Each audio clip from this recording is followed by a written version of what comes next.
नमस्ते, मैं Hitakshi Juneja.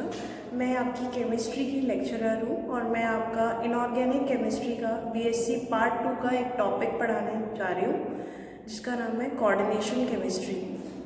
Coordination chemistry का वो पोर्शन है, वो पार्ट है रसायन विज्ञान का जो बेसिकली कोऑर्डिनेट कंपाउंड से डील करता है। किसे डील करता है? Coordinate compounds.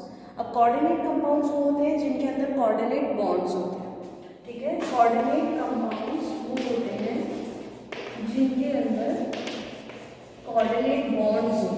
अब कोऑर्डिनेट बॉन्ड्स आप लोगों ने 3 तरीके के बॉन्ड्स पढ़े होंगे क्लास 12 तक। एक होता है कोवलेंट बॉन्ड जो इलेक्ट्रॉन्स की शेयरिंग से बनता है। इलेक्ट्रॉन दोनों के बीच में बराबर से दो एलिमेंट्स हैं, 2 एटम्स हैं और उनके बीच में अगर इलेक्ट्रॉन्स की बराबर से शेयरिंग हो रही है तो आप उसको किस में काउंट करते हो? कोवलेंट बॉन्ड में। अगर इलेक्ट्रॉन ट्रांसफर से बनता है कि एक चीज़ दूसरे टाइप का जो बॉन्ड आपने पढ़ा होगा, सेकेंड टाइप का बॉन्ड जिसे आप आयनिक बॉन्ड कहते हो। आयनिक बॉन्ड बनता है इलेक्ट्रॉन के ट्रांसफर से कि एक पोर्शन से दूसरे पोर्शन पर इलेक्ट्रॉन का ट्रांसफर होता है और उसको आप क्या कहते हो? आयनिक बॉन्ड, है ना। तीसरे टाइप का बॉन्ड होता है कोऑर्डिनेट बॉन्ड। कोऑर्डिनेट बॉन्ड वो होता है जिसके अंदर कोऑर्डिनेट कंपाउंड्स के अंदर पहली बात तो पाया जाता है। कोऑर्डिनेट बॉन्ड के अंदर दोनों काम होता है, इलेक्ट्रॉन पेयर का ट्रांसफर। इलेक्ट्रॉन्स की शेयरिंग नहीं होगी, एक इलेक्ट्रॉन का ट्रांसफर नहीं होगा। It is the transfer of electron pair. पूरे एक इलेक्ट्रॉन पेयर का, इलेक्ट्रॉन के समूह का ट्रांसफर होगा, तब आप उसे क्या बोलोगे? Coordinate bond. कोऑर्डिनेट बॉन्ड होने के लिए जैसे कि अभी भी मैंने आपको बताया कि ट्रांसफर होगा, ठीक है। ट्रांसफर होगा किसका? एक इलेक्ट्रॉन के समूह का, पेयर का ट्रांसफर होगा। अगर ट्रांसफर होना है तो कहीं से कहीं तक तो होगा। भैया हम कहते हैं कि हमें दिल्ली से जयपुर जाना है, जर्नी हमें जाना है, यात्रा करनी है, तो क्या बोलते हैं कि हमें जाना है। कहाँ से कहाँ जाना है ये तो बताना पड़ेगा ना, कि हमें दिल्ली से जयपुर जाना है या जयपुर से दिल्ली जाना है, राइट। तो सिमिलरली जब हम कह रहे हैं कि कोऑर्डिनेट बॉन्ड कोऑर्डिनेट कंपाउंड्स में पाया जाता है, पहली चीज। दूसरी चीज, इलेक्ट्रॉन पेयर के ट्रांसफर से बनता है, यानी एक इलेक्ट्रॉन के समूह का ट्रांसफर होगा, कहीं से कहीं तक जाएगा। अब कहाँ से कहाँ तक जाएगा तो समझिए इस बात को। कोऑर्डिनेट कंपाउंड्स में 2 पोर्शन होते हैं। एक पहला भाग होता है जो इलेक्ट्रॉन्स को रिसीव करता है, जो इलेक्ट्रॉन्स को लेता है, ठीक है, जो रिसीव करता है इलेक्ट्रॉन्स को, उस भाग को हम क्या कहते हैं? वो जनरली मेटल्स का होता है। ये मेटल्स डी ब्लॉक या एफ ब्लॉक के होते हैं।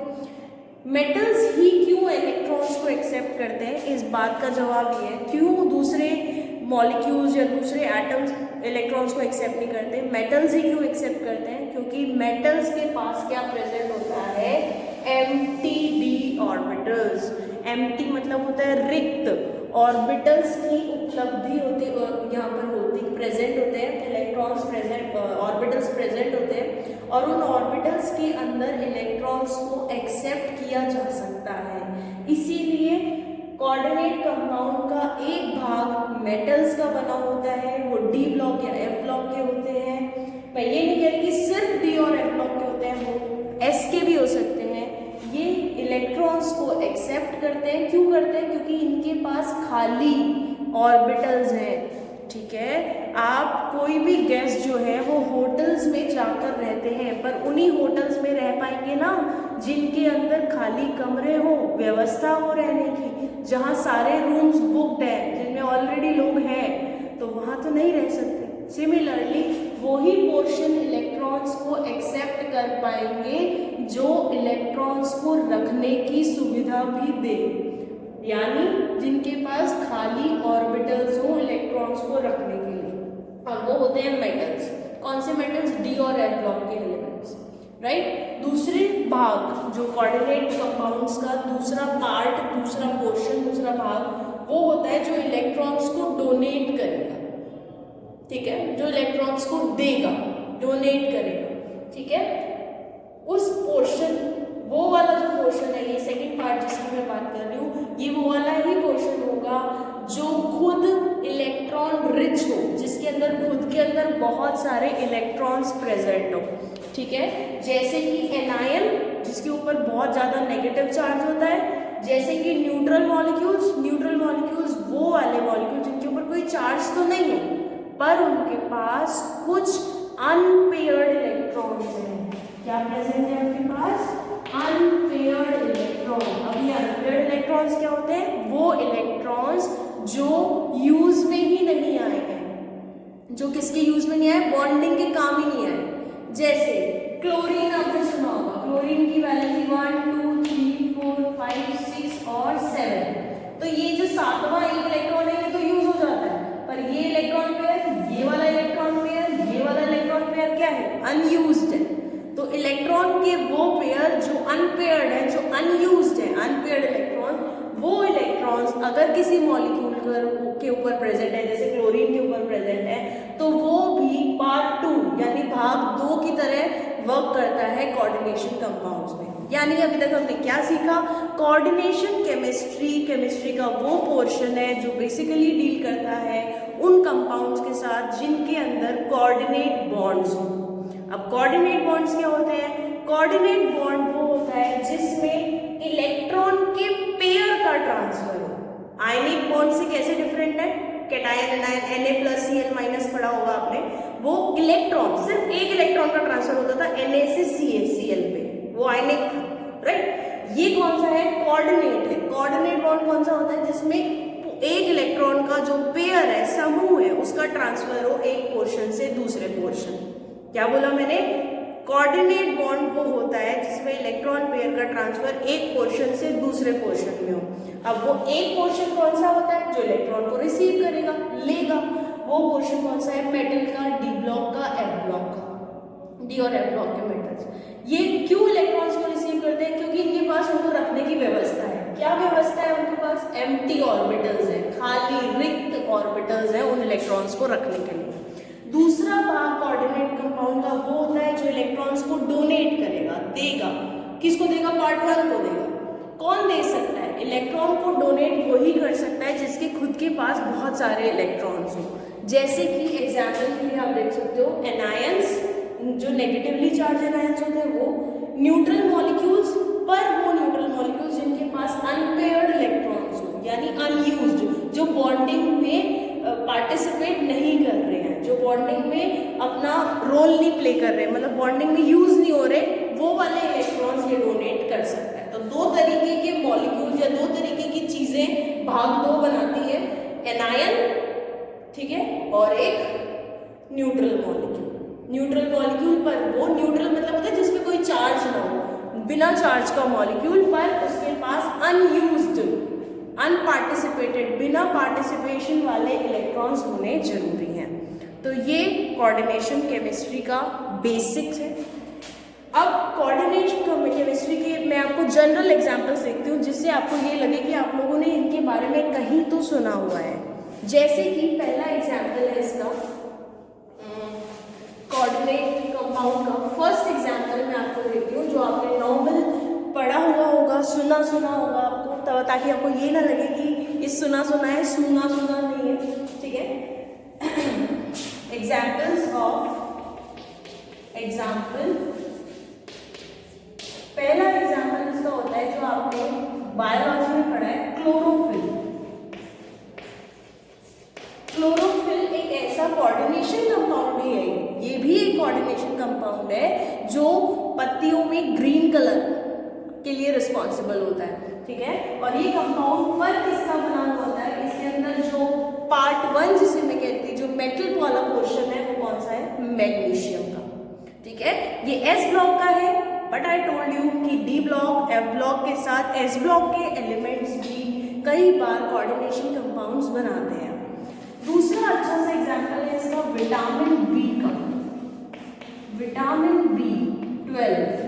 ये कंपाउंड भी कोऑर्डिनेशन कंपाउंड है और इसमें सेंट्रल मेटल एटम होता है कोबाल्ट। स्मॉल ओ लगाया जाता है, बड़ा ओ हो गया तो वो कार्बोनिल हो जाएगा, कोबाल्ट का कंपाउंड है ये भी कोऑर्डिनेशन कंपाउंड है, इसमें भी कोऑर्डिनेशन बॉन्ड है, इसके अंदर भी दो भाग है, एक भाग जो इलेक्ट्रॉन को एक्सेप्ट करता है, मेटल वाला पोर्शन जो कि कोबाल्ट है, और बाकी सारा जो होता है वो दूसरा भाग जिसे हम कहते हो वो एक एनायन का बना हुआ होता है। डिटेल स्ट्रक्चर हम आगे चल के इस चैप्टर में पढ़ेंगे।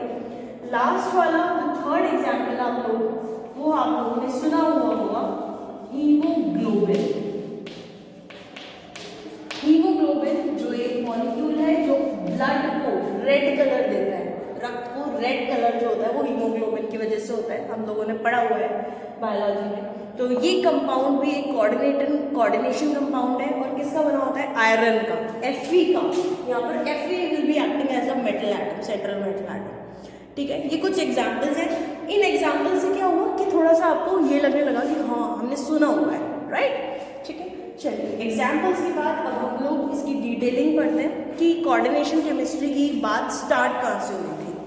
कोऑर्डिनेशन केमिस्ट्री को वैसे तो बहुत सारे लोगों ने पढ़ा था और समझाया भी था, बट सबसे पहले जो लाइमलाइट पे आए, ऐसा नहीं है कि इनसे पहले कोई नहीं आए, बहुत लोगों ने ट्राई करा कोऑर्डिनेशन केमिस्ट्री के बारे में जानने की कि भाई कोऑर्डिनेशन बॉन्ड में होता क्या है, कौन से मेटल आयंस होते हैं और वो ही क्यों होते हैं, बॉन्डिंग किस तरीके की होती है मेटल के बीच में और एनायन और वो जो न्यूट्रल मॉलिक्यूल्स है उनके बीच में, क्या नाम होता है न्यूट्रल मॉलिक्यूल्स और एनायन वाला जो पोर्शन जिसे मैंने आपको बोला है उसका नाम क्या होता है। ये सब डिटेलिंग बहुत सारे scientist all over the world कोशिश कर रहे थे इसकी बॉन्डिंग के बारे में जानने के लिए, इनके स्ट्रक्चर्स के बारे में जानने के लिए, ऐसे बनते ही क्यों हैं, कहाँ कहाँ निकल कर आते हैं ये वाले कंपाउंड्स, ये सब डिटेलिंग बहुत सारे साइंटिस्ट ने कोशिश करी इनके बारे में जानने के लिए। बट जो सबसे पहले जिनको लाइमलाइट में आया, जिनकी थ्योरी, जिनका जो सोचने का नज़रिया था, जो सबके बीच में एक्सेप्टेड हुआ, वो था वर्नर थ्योरी। एक साइंटिस्ट थे वर्नर, उन्होंने अपनी थ्योरी दी वर्नर की थ्योरी। तो वर्नर की थ्योरी के हिसाब से सबसे पहले वर्नर थे, अल्फ्रेड वर्नर उनका नाम था, उन्होंने सबसे पहले ये समझाया कि किस तरीके की बॉन्डिंग इनके बीच में एग्जिस्ट करती है। जो दो पोर्शन अपन ने डिस्कस करे हैं ना, पार्ट 1 और पार्ट 2, उन दोनों पोर्शंस के बीच में कौन कौन सी बॉन्डिंग एग्जिस्ट करी हुई है वो इस वर्नर थ्योरी के अंदर समझाई गई है। तो हम लोग एक बार ट्राई करते हैं, समझते हैं कि क्या है वर्नर थ्योरी। ठीक है, तो लेट्स स्टार्ट, हेडिंग डाल लेते हैं वर्नर थ्योरी, वर्नर्स थ्योरी। ठीक है, वर्नर थ्योरी के अकॉर्डिंग वर्नर का पूरा नाम क्या था? Alfred Werner. अल्फ्रेड वर्नर इन्होंने जो अपनी थ्योरी दी थी वो थ्योरी दी थी 1806 से लेकर 1919 के बीच में इन्होंने अपनी थ्योरी दी थी, जिसको आप कहते हो वर्नर्स थ्योरी, राइट। उसके बाद नेक्स्ट चीज जो आई, ये एक स्विस साइंटिस्ट थे, मतलब स्विस जिस कंट्री से ये बिलोंग करते थे, जहाँ से ये आए थे, वो स्विस साइंटिस्ट थे। उन्होंने क्या समझाया, उन्होंने बताया कि भाई कोऑर्डिनेशन कंपाउंड्स के जो आप दो तरीके के भाग हैं कोऑर्डिनेशन कंपाउंड्स में, और इन दोनों भागों के बीच में कौन सी बॉन्डिंग आ रही है, किस तरीके का स्ट्रक्चर आ रहा है, उस थ्योरी को समझाया था। पर उस थ्योरी को समझाने से पहले, या मैं इससे पहले कि आपको उनकी थ्योरी बता दूं, उन्होंने क्या एक्सपेरिमेंट किया था, कोई एक्सपेरिमेंट करा था, और उस एक्सपेरिमेंट की हेल्प से उन्होंने जो भी नोट डाउन करा, जो भी एक्सपेरिमेंट के रिजल्ट्स आए, उनको उन्होंने अपनी थ्योरी में लिख दिया था। तो हमें पहले उनका एक्सपेरिमेंट समझना पड़ेगा, और उस एक्सपेरिमेंट से जो रिजल्ट निकले उनको उन्होंने अपनी थ्योरी के अंदर लिख दिया था। तो लेट्स स्टार्ट विद कि एक्सपेरिमेंट क्या किया था उन्होंने। ठीक है, तो हेडिंग डाल लेंगे हम लोग कि एक्सपेरिमेंट्स ऑफ वर्नर। क्या एक्सपेरिमेंट किया था, पहले हमें वो पढ़ना पड़ेगा डिटेल में। ठीक है, अभी के लिए सिर्फ इतना बता रही हूँ कि वर्नर थ्योरी अल्फ्रेड वर्नर ने दी थी 1806 से 1919 के बीच में। ये एक स्विस के केमिस्ट थे, और इन्होंने किस बारे में बताया था? इन्होंने बताया था स्ट्रक्चर के बारे में, स्ट्रक्चर ऑफ कोऑर्डिनेशन कंपाउंड्स के बारे में। कैसे बताया था? उन्होंने कुछ कोऑर्डिनेशन कंपाउंड्स के ऊपर एक्सपेरिमेंट किया था। अब वो एक्सपेरिमेंट कौन सा था वो हम पढ़ने लगे। ठीक है, let's start with the experiments of Werner theory का एक्सपेरिमेंट क्या था। देखिएगा, ध्यान से समझिएगा, बड़ा इंपॉर्टेंट है ये एक्सपेरिमेंट। देखिए क्या करा उन्होंने एक्सपेरिमेंट में, क्या किया उन्होंने, कोबाल्ट क्लोराइड के कंपाउंड लिए। किसका कंपाउंड लिया? Cobalt chloride. ठीक है, उन्होंने किसका कंपाउंड लिया? कोबाल्ट क्लोराइड का कंपाउंड लिया और इसकी रिएक्शन कराई उन्होंने अमोनिया के साथ।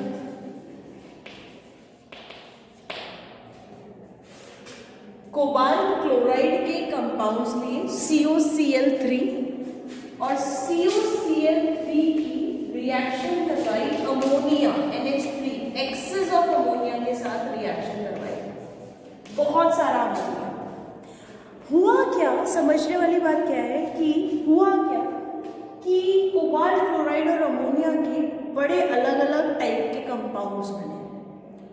टाइप मतलब है, टाइप का मतलब मैं कहना चाह रही हूँ कि अलग अलग फॉर्मूलेस के कंपाउंड बने, या मैं कहूँ फॉर्मूले भी बाद में पता चले, अलग अलग कलर्स के कंपाउंड बने। कंपाउंड किसी के थे? कोबाल्ट था, क्लोराइड था, अमोनिया था। 3 डिफरेंट कंपाउंड्स बने। मैं आपको स्पष्ट बताऊं, 3 डिफरेंट कंपाउंड्स बने और तीनों डिफरेंट कंपाउंड्स का कलर अलग अलग था। समझ रहे हैं बात को? जैसे कि अभी हम लोग मान के चलते हैं, एक कंपाउंड बना फर्स्ट, एक कंपाउंड बना सेकेंड और एक कंपाउंड बना थर्ड। ठीक है, यहाँ तक आपको समझ आ रहा होगा कि कोबाल्ट क्लोराइड के कंपाउंड्स बनाए एक्सेस, मतलब एक अपन ने, उन्होंने क्या करा, टेस्ट ट्यूब लिया, उसमें कोबाल्ट क्लोराइड डाला और बहुत सारी, एक्सेस मतलब बहुत ज़्यादा अमाउंट में अमोनिया डाल दिया। तो उन्होंने 3 अलग, हर बार एक्सपेरिमेंट करते और हर बार अलग कलर का कंपाउंड बनता, फर्स्ट कंपाउंड, सेकेंड कंपाउंड और थर्ड कंपाउंड। कैसे पता चला कि तीनों अलग अलग है? क्योंकि तीनों के कलर अलग अलग थे। जैसे फर्स्ट कंपाउंड का कलर येलो था, सेकेंड कंपाउंड का कलर पर्पल था, थर्ड कंपाउंड का कलर कौन सा था? ग्रीन था। तो बेसिकली 3 अलग अलग तरीके के कंपाउंड बने हैं क्योंकि तीनों का कलर अलग अलग है। अब ये समझते हैं कि ये तीनों अलग अलग कलर के कंपाउंड्स कहाँ से आ गए? रिएक्टेंट वही थे पर प्रोडक्ट्स अलग अलग है, कलर ही अलग अलग है, तो इसका मतलब कंपाउंड के फॉर्मूले भी अलग अलग है। इस चीज को समझने के लिए उन्होंने आगे क्या किया, उन्होंने क्या करा, देखिएगा, समझिएगा जरा बात को।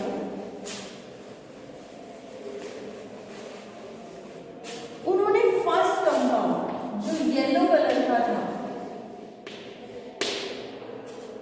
उसको पानी में घोला, डिसॉल्व करा, घोला।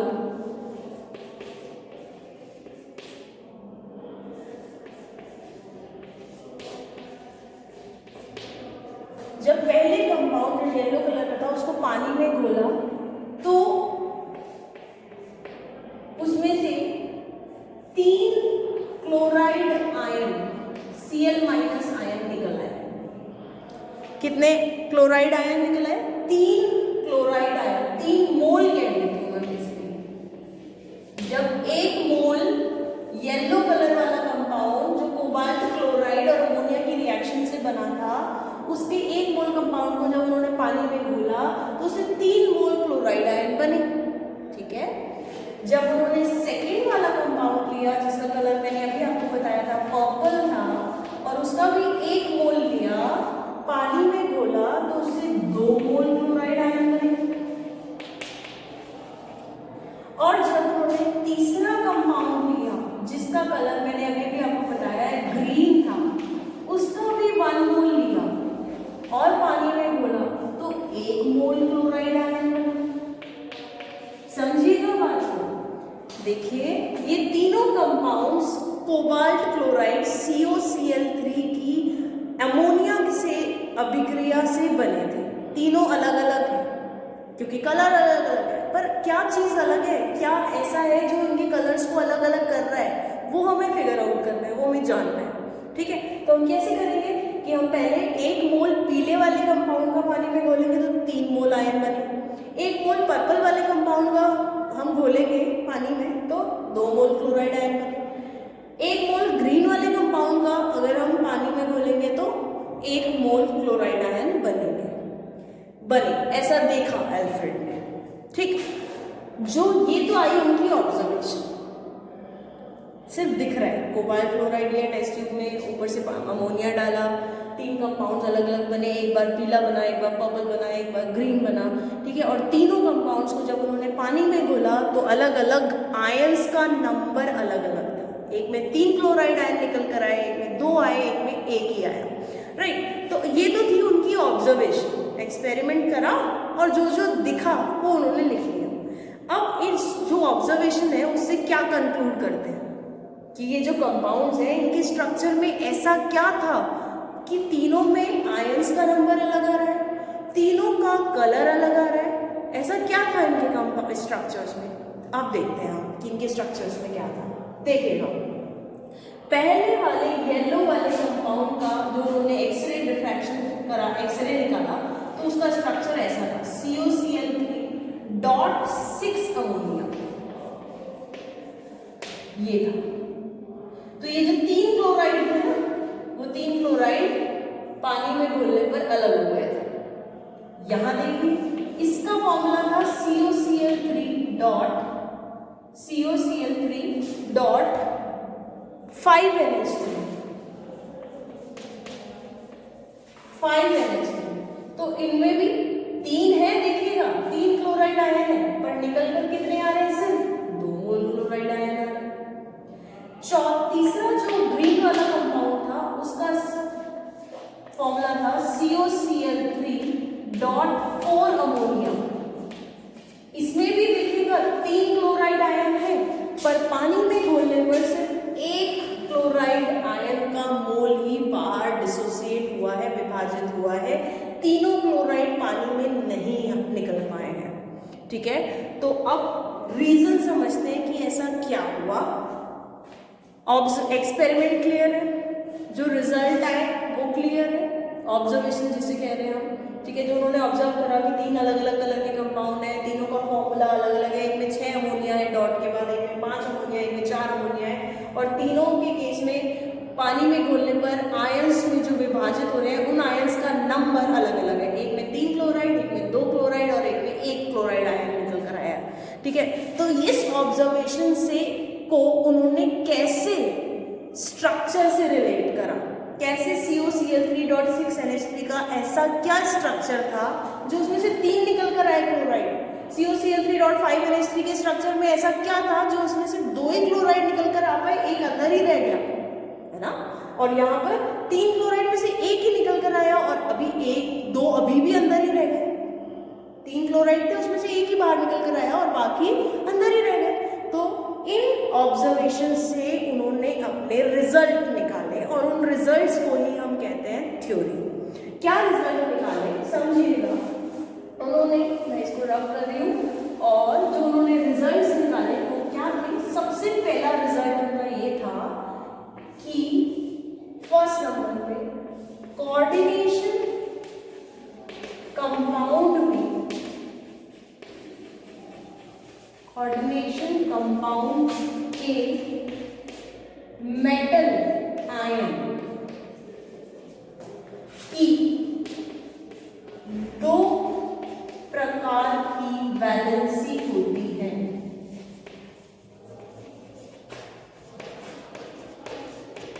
पहला रिजल्ट ये था, कोऑर्डिनेशन कंपाउंड में जो मेटल आयन है जिसमें इलेक्ट्रॉन रिसीव कर रहे हैं, हम कह रहे थे ना 2 पोर्शन है, एक मेटल है, एक डोनर है, एक एक्सेप्टर है। तो मेटल आयन की 2 प्रकार की वैलेंसी होती है। पहली होती है प्राइमरी वैलेंसी और दूसरी होती है सेकेंडरी वैलेंसी।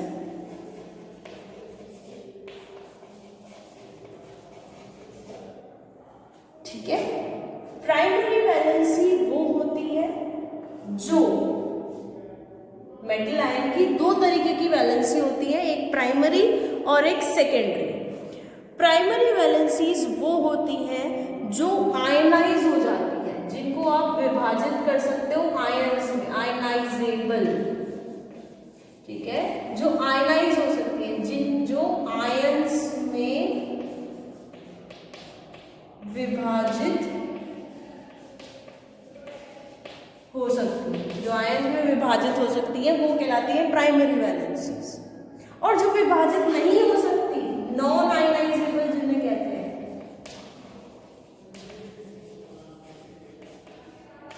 आयंस में विभाजित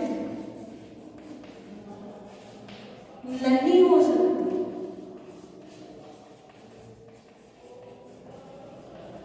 वो कहलाती है सेकेंडरी वैलेंसीज। पहली बात, ठीक है। अभी मैं इसको आपको उससे रिलेट करके बताऊंगी, जो एक्सपेरिमेंट हमने करा था उससे हम बिल्कुल रिलेट करेंगे, बट एक बार हम देख लेते हैं कि उन्होंने क्या थ्योरी निकाली, क्या रिजल्ट निकाला। ये रिजल्ट उससे कैसे रिलेटेड है अभी हम बताएंगे आपको, ठीक है। प्राइमरी वैलेंसी वो होती है जो आयनाइजेबल है, आयनाइजेबल मतलब जो आयंस में टूटी जा सकती है, ठीक है। जो आयंस में नहीं टूटी जा सकती वो सेकेंडरी वैलेंसी होती है, पहली चीज। दूसरी चीज ये है कि प्राइमरी वैलेंसी एनायंस सेटिस्फाई करते हैं। प्राइमरी वैलेंसी जो होती है मेटल आयन की, वो एनायंस द्वारा सेटिस्फाई होती है, ठीक है, एनायंस।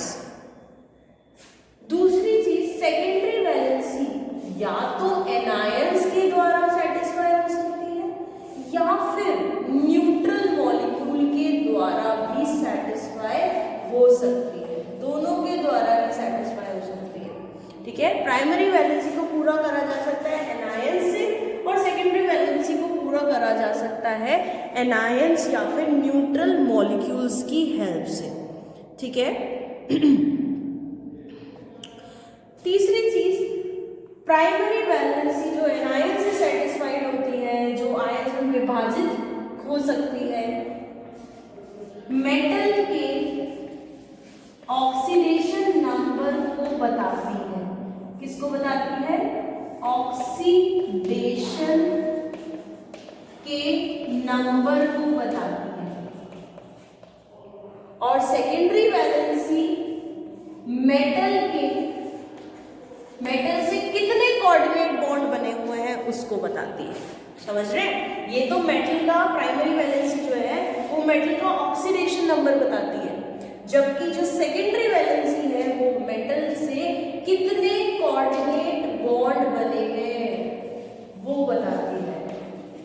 कितने कोऑर्डिनेट बॉन्ड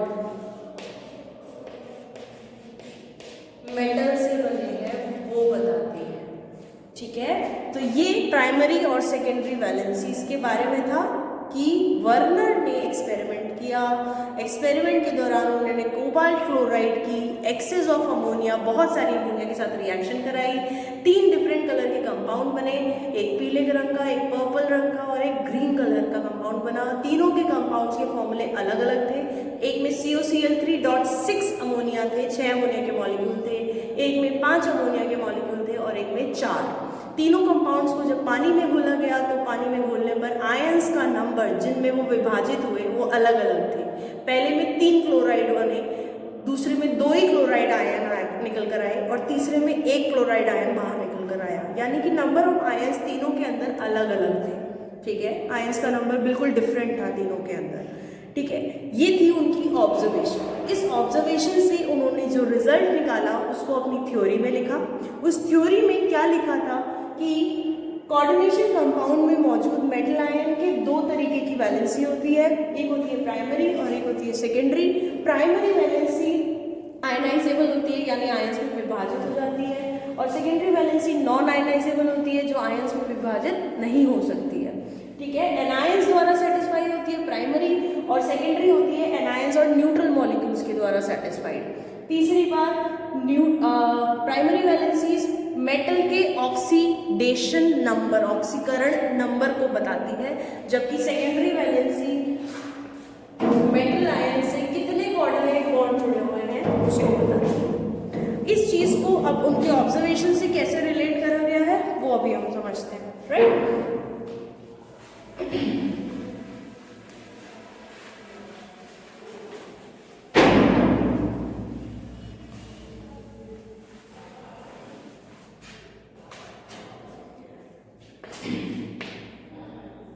मैंने आपको बोला उन्होंने 3 कंपाउंड बनाए थे, CuCl3.6NH3, एक बनाया CuCl3.5NH3, एक बनाया उन्होंने CuCl3.4NH3। बनाया क्या उनका, बन गया था और नेचुरली बने हुए कंपाउंड से, येलो कलर का, पर्पल कलर का और एक तीसरा जो था ग्रीन कलर का। और फिर मैंने आपको बताया था कि इसके अंदर जो आयंस डिसोसिएट हुए थे, विभाजित हुए थे, वो कितने थे? इसके अंदर 3 मोल क्लोराइड आयन निकल कर आ गए थे पानी में घोलने पर, इसके अंदर 2 मोल क्लोराइड आयन निकल कर आए थे पानी में घोलने पर, और इसमें 1 मोल क्लोराइड आयन निकल कर आया था पानी में घोलने पर, राइट? क्यों? समझते हैं, इसको रिलेट करते हैं हम वर्नर की रिजल्ट से। इसमें 3 मोल क्लोराइड आयन निकल कर आया। मैंने आपको कहा था कि जितने प्राइमरी वैलेंसी होती है वो आयनाइज होती है, वो आयंस में विभाजित हो जाते हैं। यानी 3 मोल क्लोराइड अगर निकल कर आए हैं तो यानी ये तीनों क्लोराइड, मैंने आपको क्या बोला था कि प्राइमरी वैलेंसी वो होती है जो आयंस में विभाजित हो जाए। यानी अगर 3 क्लोराइड के आयंस निकल कर आए हैं तो ये तीनों क्लोराइड आयंस क्या है? प्राइमरी वैलेंसी है, ठीक है। तीसरी चीज, अगर 2 मोल क्लोराइड आयंस निकल कर आए हैं, 3 थे बट कितने निकल कर आए हैं? सिर्फ 2 मोल क्लोराइड आयन निकल कर आए हैं, तो इसका मतलब इस कंपाउंड की, कंपाउंड नंबर 2 की प्राइमरी वैलेंसी क्या है? 2 है। क्योंकि यही मैंने आपको दोबारा मैं रिपीट करती हूँ कि प्राइमरी वैलेंसी वो होती है जो आयंस में विभाजित हो जाए। यानी सिर्फ 2 ही मोल क्लोराइड के विभाजित हुए हैं, इसका मतलब 3 में से कितने क्लोराइड आयन प्राइमरी वैलेंसी निकाल के दे रहे हैं? सिर्फ 2, बाकी का एक प्राइमरी नहीं है, क्या है? सेकेंडरी है। समझ आ रही है बात? नेक्स्ट चीज देखिएगा, लास्ट 3 क्लोराइड या 3 क्लोराइड आयन है और उनमें से सिर्फ एक ही विभाजित होकर बाहर आया है, डिसोसिएट सिर्फ एक ही हुआ है। इसका मतलब 3 में से एक क्लोराइड आयन क्या बना रहा है? प्राइमरी, ठीक है। तो you can count the secondary valency. इनमें सेकेंडरी वैलेंसी कितनी है? इसके अंदर सेकेंडरी वैलेंसी कितनी हो गई? इसके अंदर सेकेंडरी वैलेंसी 0, सिर्फ कोई भी क्लोराइड आयन सेकेंडरी वैलेंसी के लिए नहीं है, तो सिर्फ क्या है? 6 अमोनिया क्या बना रहे हैं इसके अंदर? Secondary valency. No chloride, chloride है। इसके अंदर 5 अमोनिया क्या बना रही है? Secondary valency. और बाकी के, क्योंकि 2 तो क्लोराइड डिसोसिएट हो गए, कितना क्लोराइड रह गया? 1, तो 1 क्लोराइड क्या बना रहा है? सेकेंडरी। 5 अमोनिया भी क्या बना रहे हैं? सेकेंडरी। समझ रहे हैं बात को? यहां देखिए, 3 क्लोराइड में से 1 क्लोराइड डिसोसिएट हुआ, यानी 1 क्लोराइड प्राइमरी बना रहे हैं, बाकी सब सेकेंडरी। बाकी सब कौन कौन है? 4 अमोनिया और 2 क्लोराइड। 4 अमोनिया और 2 क्लोराइड क्या बना रहे हैं? सेकेंडरी वैलेंसी, ठीक है। तो अभी हमें ये समझ आ गया कि हमने कैसे रिलेट करना है इसको वर्नर के रिजल्ट से। वर्नर ने कहा था ना कि मेटल आयन की 2 तरीके की वैलेंसी है, एक प्राइमरी जो आयनाइज हो जाती है, जो आयंस में टूट जाती है। तो आयंस में टूटने वाले कौन है? पहले कंपाउंड में 3 मोल क्लोराइड, तो तीनों मोल क्लोराइड के क्या बना रहे हैं? प्राइमरी। बाकी बचा क्या? 6 अमोनिया, तो वो क्या बनाएंगे? सेकेंडरी। दूसरे कंपाउंड में 3 क्लोराइड में से सिर्फ 2 क्लोराइड वैलेंसी निकल कर आ रहे हैं, तो 2 क्लोराइड क्या बना रहे हैं? प्राइमरी। बाकी का 1 क्लोराइड बचा और एक 5 अमोनिया, दोनों मिलकर क्या बना रहे हैं? सेकेंडरी। तीसरे वाले में 4 अमोनिया और 2 क्लोराइड सेकेंडरी बना रहे हैं, क्योंकि डिसोसिएट तो एक ही क्लोराइड आयन हुआ है। समझ गए? तो this is how it can be relatable. आगे वर्नर ने ये कहा था कि जो वैलेंसीज है, प्राइमरी वैलेंसी वो होती है जो स्क्वायर ब्रैकेट के अंदर लिखी जाती है। सॉरी, सेकेंडरी वैलेंसी वो होती है जो स्क्वायर ब्रैकेट के अंदर लिखी जाती है, और प्राइमरी वैलेंसी वो होती है जो स्क्वायर ब्रैकेट के बाहर लिखी जाती है। ठीक है, ये भी इंपॉर्टेंट है यहाँ पर।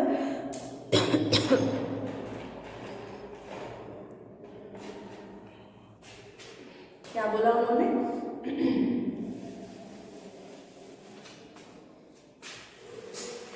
दूसरी बात जो उन्होंने बोली वो ये थी कि प्राइमरी वैलेंसी